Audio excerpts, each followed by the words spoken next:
Hi, I'm Lauren Dillard. I'm pursuing an MS in Media Management at the New Schools of Public Engagement at the New School. From 2005 to 2014, I volunteered for a search and rescue team in the Pacific Northwest. And all that really requires is telling people what to do, as you can see here, driving excessively large vehicles, and hiking in ruggedly beautiful places. This type of searching requires training, and I often found myself training alone. I can tell you with certainty that the most important thing you can do to protect your safety is to tell someone where you're going and when you'll be back. While in search and rescue, I would text my friends the details of any training hikes that I was going on. We developed a shorthand. It was fast and easy to text them. But not everyone has the luxury of a search and rescue team at their disposal. And not everyone has the luxury of people available to keep track of them and take responsibility for them. So I've developed a prototype of a mobile app called Solo. It provides features that make it quick and easy to upload location and destination information just in case. The information that you include only gets sent to your contact person if you do not complete the journey safely. As you can see from the screen on the far left, features include quick and easy Snapchat-style video capture. The second screen shows that you can easily input your location and destination information as well as select an emergency contact person. The third screen shows tools that are available while your journey is in progress. And the fourth screen would remind you to end your journey once you've arrived at your destination. As you can see here, for usability testing, I have a number of specific research goals, but in the interest of time, it boils down to two big areas. The first, my goal is to understand when others fear for their safety and how they protect themselves today. Additionally, I want to validate design decisions and interactions within the mobile prototype. I conducted usability testing with 5 individuals. 1 test was conducted and recorded remotely using GoToMeeting. 4 were conducted in person using an iPad and recorded via voice memos. I tried to be inclusive of race, gender, and partner preference to understand how perception of safety is impacted by those demographics. In pursuit of the goal of understanding, I found that people do, in fact, fear for their safety. They often call or text someone to give them an update of their day-to-day travel. One tester mentioned that she has her mom call her every day around 4 p.m. to check on her and her daughter.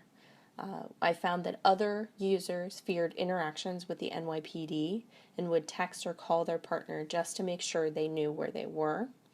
Our male tester did not fear interactions with other people, unlike our female testers, but did fear skiing solo or long drives by himself. In terms of design validation, 5 out of 5 testers were able to complete the tasks related to starting a new journey, what I'm calling a solo. You can see those results listed here. Once a user sets up a new solo, they see this confirmation screen. 40% of users understood the sunset icon or 7:09 p.m. indicator. 60% were confused by exactly what that additional time meant.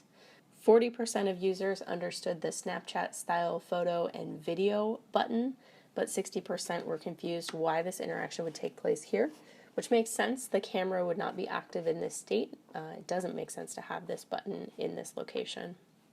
60% of users understood when to click and why to click the emergency alert orange button in the lower left-hand corner, but 40% weren't sure how emergent their situation would need to be before they press the button. They weren't sure if that button would call police or allow them to append additional safety information. After a user has arrived at their destination, they would be prompted to indicate that they made it there safely. 60% of users understood the alarm bell indicator, but 40% of users confused it for the 29-minute countdown. The concepts of snooze and delay are very much related.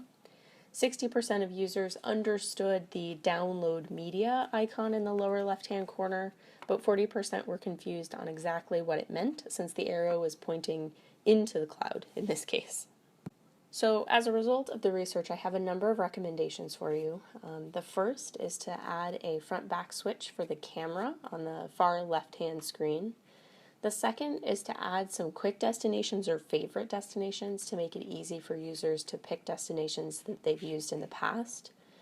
The third is to automatically estimate trip duration. We could also include a mode selector that makes it easy to go from walking to biking to driving, that sort of thing.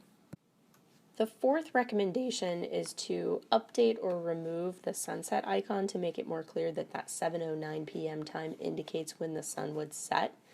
The fifth recommendation is to make the Get Help icon seem a little less emergent, maybe dim down the color or choose a different icon to make that clear. The sixth recommendation is to remove or update the camera control from this screen. The camera would not be active from the confirmation screen, so it doesn't make sense to have that Snapchat style camera icon on this screen. The seventh recommendation related to features that allow you to report suspicious behavior or injury would be to include a subtle camera that would allow you to kind of poke the phone over your shoulder and take a picture of someone who might be following you.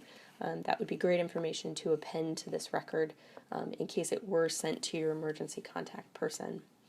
The eighth recommendation is to combine those snooze and countdown controls.